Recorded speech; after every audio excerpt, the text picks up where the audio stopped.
দেশের ইতিহাসে দ্বিতীয়বারের মতো পাকিস্তানের করাচি থেকে সরাসরি চট্টগ্রাম বন্দরে কন্টেইনারবাহী জাহাজ এমভি ইওয়ানজিয়াং ফাংচং পৌঁছায়। শনিবার ২১ ডিসেম্বর বিকেল ৫টায় বহিনোঙর নোঙর করে জাহাজটি। এবার জাহাজটিতে চিনি, আখের গুড়, ডমোলাইন, সোডা অ্যাশ, থ্রি পিস, খেজুরসহ নানা ধরনের পণ্যও রয়েছে। জাহাজটি করাচি বন্দর থেকে ৮১১ টিউএস ২০ ফুট দৈর্ঘ্যের একক কন্টেইনার নিয়ে ১১ ডিসেম্বর রওনা দেন। এতে ৬৬৮টি টিউএস কন্টেইনার পাকিস্তান থেকে আনা হয়। এর মধ্যে সবচেয়ে বেশি পরিমাণে রয়েছে পরিশোধিত চিনি ও খনিজ পদার্থ ডোমোলাইন। চিনি এসেছে ২৮৫ কন্টেইনার, যার পরিমাণ প্রায় ৭৫০০ টন। ডোমোলাইন এসেছে ১৭১ কন্টেইনারে। এ কাঁচামাল কাঁচ শিল্পে ব্যবহৃত হয় এবং এটি আমদানি করে নাসির ফ্লোর গ্লাস ও আকিজ গ্লাস ইন্ডাস্ট্রি। এছাড়া ১৩৮ কন্টেইনার সোডা অ্যাশ এবং ৪৬ কন্টেইনারে কাপড় রোল আসে।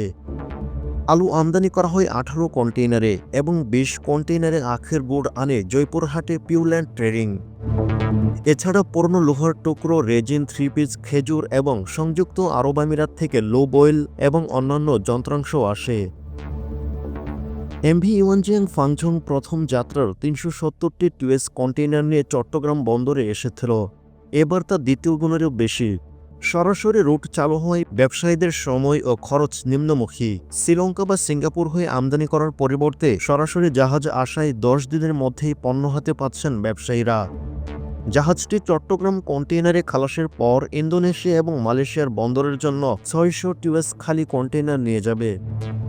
এমভি ইওয়ানজিয়াং ফাংচং পরিচালিত হচ্ছে দুবাই ভিত্তিক প্রতিষ্ঠান ফিডার লাইন্স ডিএমসিসি দ্বারা। এ রুটের সরাসরি সংযোগ দক্ষিণ এশিয়া ও মধ্যপ্রাচ্যের মধ্যে বাণিজ্য বৃদ্ধির ভূমিকা রাখবে। কর্ণফুলী লিমিটেডের নির্বাহী পরিচালক আনিসুদ দৌলত জানান, এ সেবা ব্যবসায়ীদের জন্য আরও সুবিধাজনক হয়ে ওঠে। শিপিং এজেন্ট, বন্দর ব্যবহারকারী এবং আমদানিকারকদের মতে এ রুট সময় ও খরচ সাশ্রয়ের পাশাপাশি দেশের আমদানি রপ্তানি কার্যক্রমকে আরও গতিশীল করে।